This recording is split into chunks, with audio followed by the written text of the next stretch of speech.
Les capsules qui suivent ont pour objectif de clarifier et de valoriser le rôle stratégique de l'entraîneur-maître dans le cadre du programme MAG. En tant que pilier de l'encadrement technique, il contribue directement à la qualité de l'expérience vécue par les jeunes hockeyeurs ainsi qu'au développement des entraîneurs bénévoles.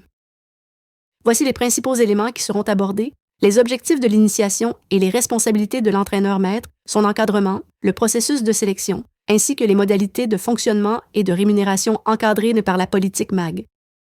Le programme MAG vise principalement deux objectifs: le développement global de l'enfant par la pratique sportive, mais aussi le développement des entraîneurs bénévoles. C'est principalement sur ce dernier objectif qu'intervient l'entraîneur-maître. Instauré en 2010, l'entraîneur-maître est un intervenant dont le rôle consiste à assurer l'application rigoureuse du programme MAG au sein de son association. Il soutient les entraîneurs bénévoles et leur développement, tout en prenant en charge l'organisation de la leçon sur la glace pour en assurer l'efficacité. Contrairement aux membres du conseil d'administration de l'AHM, l'entraîneur-maître n'est pas élu à son poste. L'association est responsable de recruter l'entraîneur-maître, mais il relève de Hockey Québec dans son mandat.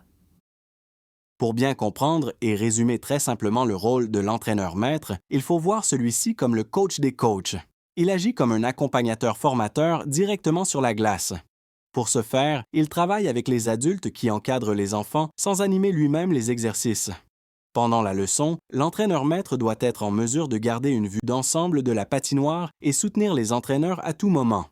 Il veille à la cohérence de la leçon dans son ensemble pour en assurer l'efficacité.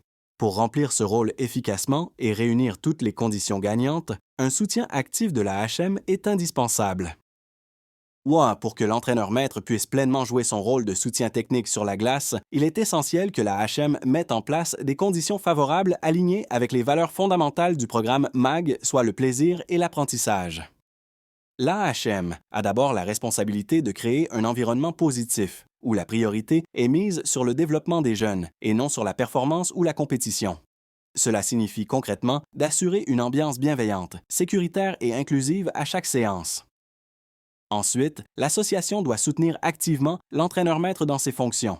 Cela commence par le recrutement des entraîneurs bénévoles, qui est une responsabilité de l'administration locale. L'entraîneur-maître n'a pas à chercher ni former son équipe seul. C'est un travail d'équipe qui commence avant même la première séance sur la glace. De plus, l'AHM doit prendre en charge la gestion administrative du programme, incluant notamment les communications avec les parents, la planification des horaires, l'inscription des joueurs et tout autre aspect logistique qui sort du cadre de la leçon sur la patinoire. Ces éléments, bien gérés, permettent à l'entraîneur-maître de se concentrer sur son mandat pédagogique. Il est aussi crucial que les entraîneurs bénévoles complètent rapidement les formations exigées par Hockey Québec afin d'avoir les connaissances de base nécessaires en lien avec leur rôle. Enfin, pour que le programme MAG soit efficace et agréable pour tous, l'association doit fournir les ressources nécessaires, du matériel adapté, des horaires raisonnables, une glace bien divisée et des groupes équilibrés.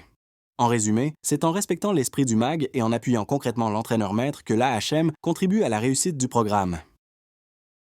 Dans son rôle de coach des coachs, les principales responsabilités de l'entraîneur-maître incluent l'encadrement des entraîneurs, la planification et l'ajustement des leçons selon les besoins des groupes, la répartition des tâches sur la glace entre les intervenants et la création d'un climat positif propice à l'apprentissage autant pour les enfants que les adultes bénévoles. Pour soutenir les compétences des entraîneurs bénévoles, l'entraîneur-maître utilise la leçon pour développer des méthodes de travail optimales sur la glace. Il leur fournit également des conseils sur les éléments techniques et tactiques appropriés à l'âge et aux compétences des joueurs et joueuses tels que prescrits dans le MAG. Il donne également des rétroactions sur les moyens efficaces d'enseigner le hockey à l'initiation.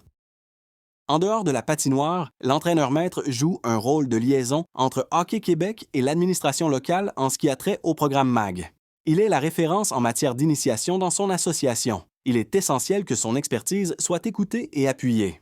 Bien que certains s'impliquent dans plusieurs rôles au sein de leur association, les tâches de l'entraîneur-maître ne comprennent pas la gestion administrative des programmes au même titre qu'un directeur de catégorie.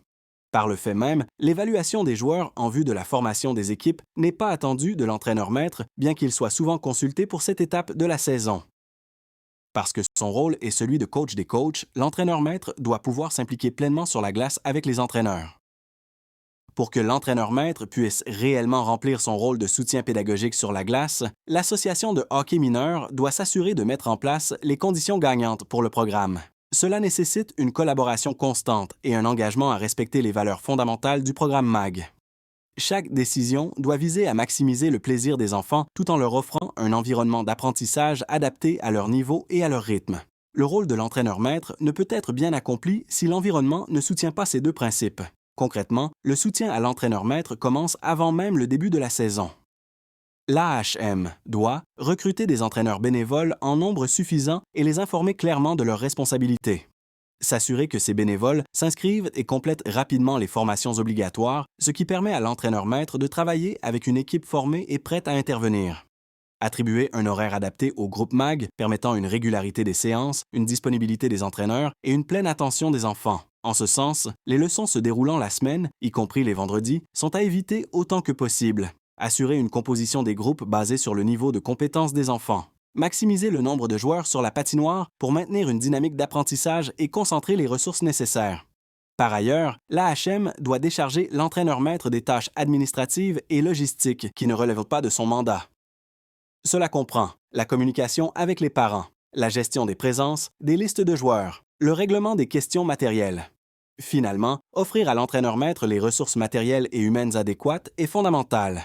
Cela inclut l'accès à du matériel de qualité, tel qu'exigé par le programme, un accès à la glace suffisant pour respecter les leçons et les progressions prévues dans le programme, un soutien actif de la part des administrateurs pour suivre les conditions du programme MAG. En somme, un entraîneur-maître bien soutenu, bien encadré et valorisé dans son rôle devient un levier puissant pour assurer la qualité du programme MAG dans votre association. En tant que gestionnaire d'association, il vous revient de créer cet environnement optimal afin de garantir une expérience positive, éducative et durable pour nos jeunes hockeyeurs.